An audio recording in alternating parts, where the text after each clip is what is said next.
All right, let's just cut right to it with a question that's probably on a lot of people's minds. Is retiring at 65 still a realistic goal? I mean, for generations, that number of 65, it was the finish line, right? But the world that came up with that number, well, it's long gone. So let's be crystal clear about this. Retiring at 65 isn't a financial goal anymore. It's an artifact. It's a relic from an economy that just doesn't exist today. Frankly, counting on it is like trying to navigate a new city with a map from the 1930s. It's not going to get you where you need to go. And look, this isn't just an opinion. Let's look at the actual data.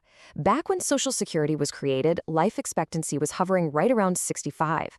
The whole system was built to pay people for just a few years. Pensions were the norm. Now, fast forward to today, we're living well into our 80s, sometimes longer. Retirement is almost entirely self-funded. The entire foundation for that magic number, 65, has completely crumbled. So this brings us to the real problem. There are these invisible enemies that are actively working against the old retirement playbook. And there are two of them that you absolutely have to understand: inflation and longevity. First up, let's talk about inflation. This isn't some abstract concept. It's a relentless grind on your money. Think about it like this. Back in 1913, a single dollar could get you 30 Hershey's bars. By 1944, that same dollar buys you 20 Cokes. Jump to 2008, maybe 2 lemons. And by 2020, a single cup of coffee from McDonald's. See the trend? It's a slow, steady theft of your money's value. So what this all boils down to is a concept called purchasing power. It's not about how many dollars you have. It's about what those dollars can actually buy. So every single time you hear that inflation is up, what that really means is that your savings, your cash, your retirement fund, it's all losing its power.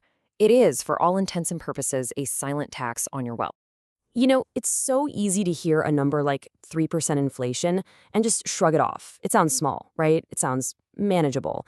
But that is a dangerously misleading assumption.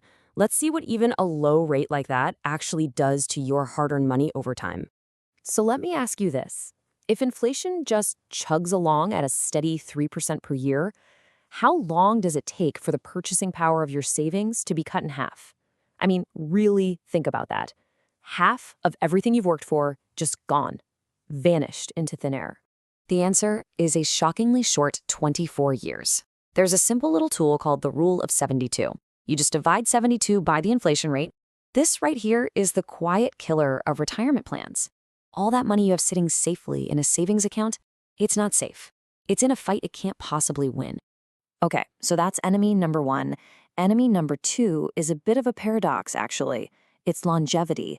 As the Economic Times puts it, living longer is a wonderful thing for humanity, but it presents a massive mathematical problem for your finances. More years of life simply requires more years of funding. And this is what we call the longevity paradox. It's great that we're living longer, healthier lives, but our financial strategies just haven't kept pace. Your money doesn't just need to last until you're 75 or 80 anymore. It might have to last until you're 95 or even 100. It has to work much, much harder for much, much longer. And here's where it gets really dangerous, because this doesn't just affect you. It creates a devastating ripple effect. Picture this. A couple retires, they live for 30 years, and then the money runs out. Now their adult child, who's trying to save for their own retirement, has to step in and support their aging parents. That torpedoes their savings, weakens their future, and the cycle just keeps going, eroding wealth generation after generation. So let's just put it all together. The traditional idea of just saving up a big pile of cash, a nest egg, and then slowly drawing it down, it's broken. It's a failed strategy. It simply cannot survive the 1-2 punch of modern inflation and modern longevity. So if the old way is broken, what's the solution? We need a new blueprint. And that requires a massive shift in thinking. You have to stop thinking about saving a nest egg and start thinking about building a financial machine. Let's just put these two ideas side by side, because the difference is night and day. The nest egg, the old way, is a pile of cash that only gets smaller. Every withdrawal depletes it, while inflation is constantly eating away at its value. That naturally creates a deep anxiety about outliving your money. The machine, on the other hand, is a portfolio of productive assets. It's not designed to be spent down, it's designed to generate cash flow. Its parts, things like stocks and real estate, have pricing power that can fight inflation. This is how you build real financial sovereignty. So what does this machine actually look like? What are the parts? Well, it starts with ownership. Ownership of assets like stocks and real estate. These aren't just pieces of paper, they are claims on cash flows. They are designed to work for you. Critically, they can act as a hedge against inflation. But building it requires a disciplined, systematic approach. We're talking about automatic, boring investments into broad market index funds, not trying to get fancy and pick the next hot stock. The entire focus has to be on real returns, growth that actually beats inflation. And that brings us to the real solution. And I'm going to warn you, it's not sexy. It's not exciting. The secret is it's boring. Wealth isn't built on excitement. It's built on discipline. It's built on a consistent, patient process. Okay, remember that rule of 72? We saw how it works against you with inflation, right? How it cuts your money in half? Well, now let's flip it around and make it work for you. Let's use a conservative long-term average market return, say 8%. So, here's the other side of that coin.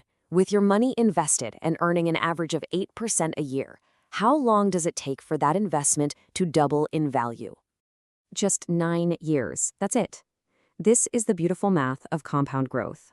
While inflation is silently trying to destroy the value of your cash, disciplined investing is working just as hard to build the value of your assets. This is the power of boring. You don't need a home run. You just need consistency and time.